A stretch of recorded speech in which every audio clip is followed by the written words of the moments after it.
Do you ever find yourself reaching for snacks, whether it be you're happy, you're sad, or you're stressed?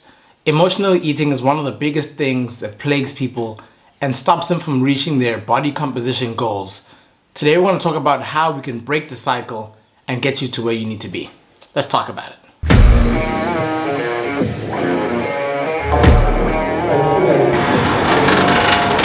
It's just a little bit harder.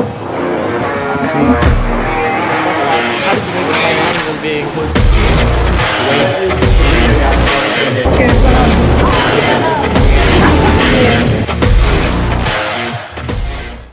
Hey everyone, Simanga Michael Njapa here. I'm a personal trainer and an online coach. I transform people's lives with exercise.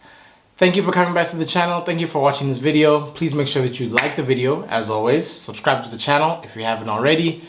And like I said, today we're going to talk about how you can stop, or let's say lessen, the amount of emotional eating that you're doing. Okay, the way this video is going to be structured, guys, is that I'm going to give you guys 5 points that you can work on and you can be aware of. And then I'm going to give you guys a bonus point at the end. So be sure to stick to the end of the video so that you can see that one. The first thing is, if we're attacking emotional eating, is we need to understand and identify the triggers.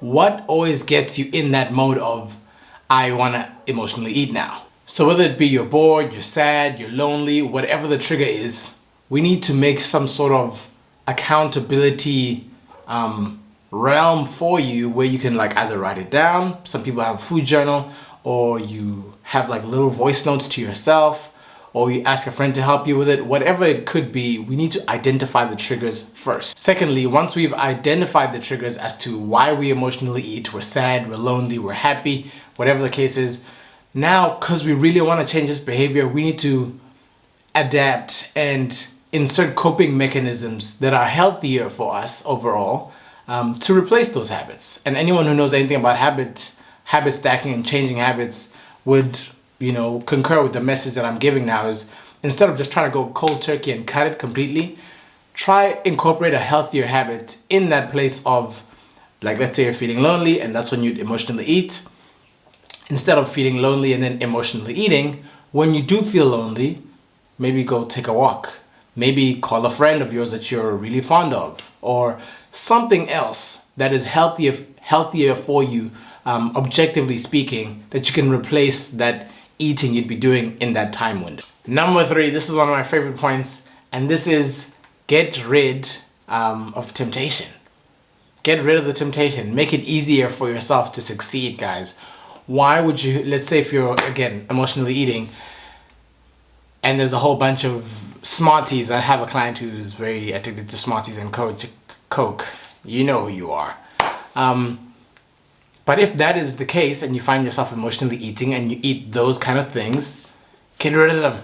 Don't have them in the house. Don't tell yourself I'm going to be strong enough, because trust me, you probably won't.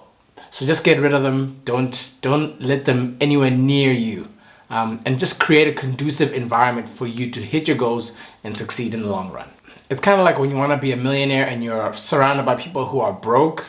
Chances are you're probably going to be broke at the end. So surround yourself with people and make a conducive environment for you to continue on that trajectory that you want to keep going on. Subject number 4 is practice mindful eating. Now, what I mean by this is eat mindfully. Eat mindfully. So try not to eat in front of the TV.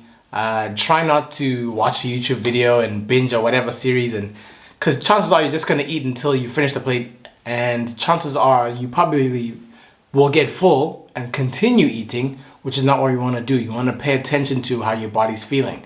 Pay attention to hunger cues, fullness cues, whether you start slowing down, you start breathing heavily, or whatever the case might be. But you just want to be mindful of what is happening as I enjoy this meal, and you need to enjoy the meal. That's the other thing. Please make sure that you try and make food that is obviously healthier, objectively speaking, but food that you actually enjoy. Point number 5 is plan for cravings. Guys, just like we plan in daily life that's why we have insurance, we plan for things to go wrong, because things can go wrong. And chances are things will go wrong eventually.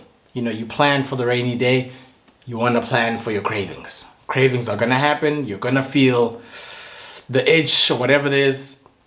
You want to plan for that. The people who succeed the most in the fat loss journey are people who regularly weigh themselves. That's pretty obvious because they're conscious all the time. So then they make different choices because they're constantly watching that marker. And then the other thing is people who plan for when they go out, they don't make an excuse of, oh, well, I wasn't home, I couldn't prepare my meals or whatever.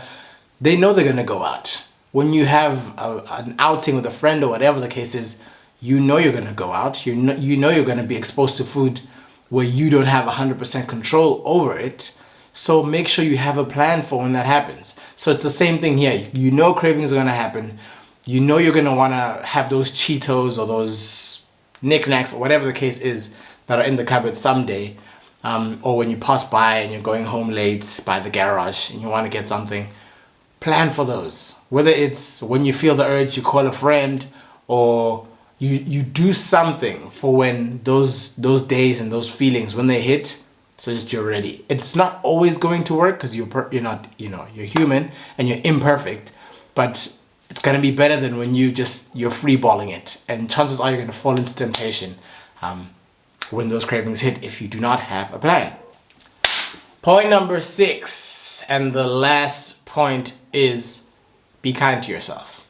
Now I put this point at the end because it's a little bit mushy, but also it's kind of true.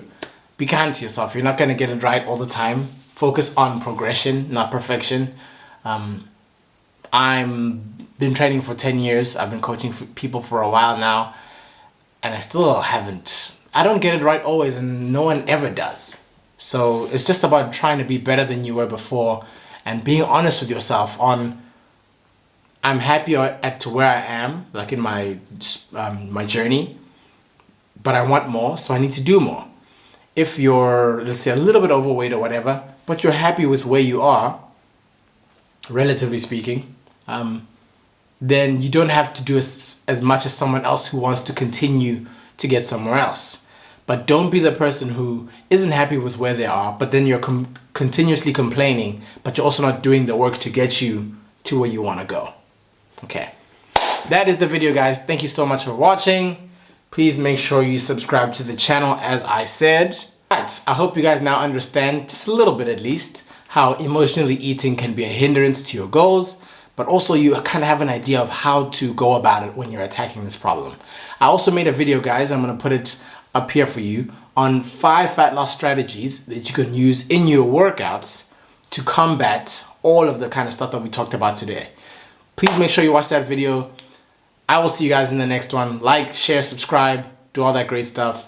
Check out the starter pack program that I have linked in the description. That is a program for the beginner to basically aid them along their journey and get them to where they need to be. Thank you for watching, and I'll see you guys in the next one.